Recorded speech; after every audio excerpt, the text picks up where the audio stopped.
नमस्कार, मैं अनामिका आप सभी का हार्दिक अभिनंदन और स्वागत करती हूँ। जीवन के कई ऐसे पड़ाव होते हैं जहाँ हम सोचते हैं कि क्या सही है और क्या गलत है।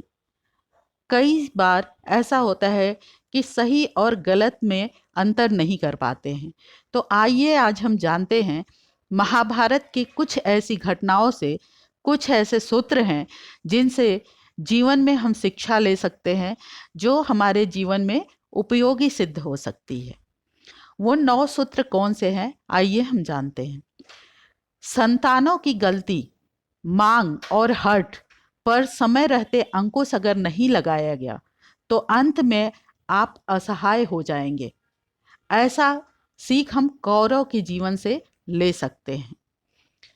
आप भले ही कितने बलवान हो, लेकिन अधर्म के साथ हो तो आपकी विद्या, अस्त्र शस्त्र, शक्ति, उच्च स्तरीय पद और वरदान सब निष्फल हो जाता है।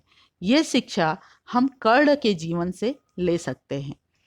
संतानों को इतना महत्वाकांक्षी मत बना दे कि विद्या का दुरुपयोग कर स्वयं नाश कर सर्वनाश को आमंत्रित करें। ऐसा हम अश्वत्थामा के जीवन से समझ सकते हैं। वचन देते समय हमें हमेशा ध्यान रखना चाहिए कि हम वचन किसको दे रहे हैं। अगर वचन अधर्मियों को दे देते हैं तो उसके आगे हमें समर्पण करना पड़ सकता है। ऐसा हम भीष्म पितामह के जीवन से समझ सकते हैं, क्योंकि भीष्म पितामह बहुत ही ज्ञानी और बहुत ही बलवान थे, लेकिन वो वचन में बंध कर अपने जीवन में बहुत सारे अनैतिक कार्य को भुगतते चले गए। संपत्ति, शक्ति और सत्ता का दुरुपयोग और दुराचारियों का साथ अंत में सर्वनाश का दर्शन कराता है। यह बिल्कुल चरितार्थ होता है दुर्योधन के जीवन से। अगर हम दुर्योधन के जीवन को सही से समझें तो देखेंगे कि इन गलत चीज़ों का और दुराचारियों का साथ उसे अंत में सर्वनाश की तरफ ले गया।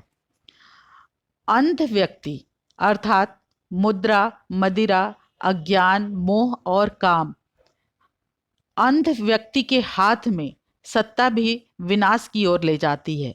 इसको समझना है तो हम धृतराष्ट्र के जीवन से समझ सकते हैं।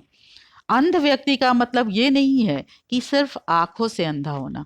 अंध व्यक्ति का अर्थ है मुद्रा, मदिरा, अज्ञान और मोह तथा काम में फंसा हुआ व्यक्ति। यदि व्यक्ति के पास विद्या विवेक से बधी हो तो विजय अवश्य मिलता है। विवेकवान और विद्वान दोनों गुण ऐसे हैं जिसके में हो वह अवश्य ही सफल होता है। यह समझना है तो हमें अर्जुन का जीवन देखना चाहिए। हर कार्य में छल कपट व प्रपंच रचकर आप हमेशा सफल नहीं हो सकते हैं। इस बात को समझने के लिए हमें शकुनी के व्यवहार को समझना पड़ेगा, क्योंकि हर जगह वह छल कपट और प्रपंच रचा, लेकिन सफलता उसे नहीं मिली। यदि आप नीति, धर्म और कर्म का सफलतापूर्वक पालन करेंगे तो विश्व की कोई भी शक्ति आपको पराजित नहीं कर सकती। यह समझना है तो हमें युधिष्ठिर के जीवन को समझना होगा। इस प्रकार हमने देखा 9 सूत्र ऐसे हैं जिन्हें हम अपने जीवन में शामिल करें और उससे उचित और अनुचित का ज्ञान लेकर, सही और गलत का ज्ञान लेकर अपने जीवन को जिएं तो कभी भी हम अपने जीवन में असफल नहीं होंगे। यदि इन 9 सूत्रों से सबक लेना संभव नहीं होता है तो जीवन में महाभारत संभव हो जाता है।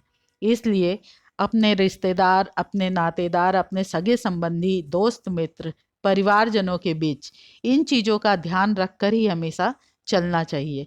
इसी के साथ मैं अपनी वाणी को विराम देती हूँ। जय सनातन, जय भारत, धर्मो रक्षति रक्षितः।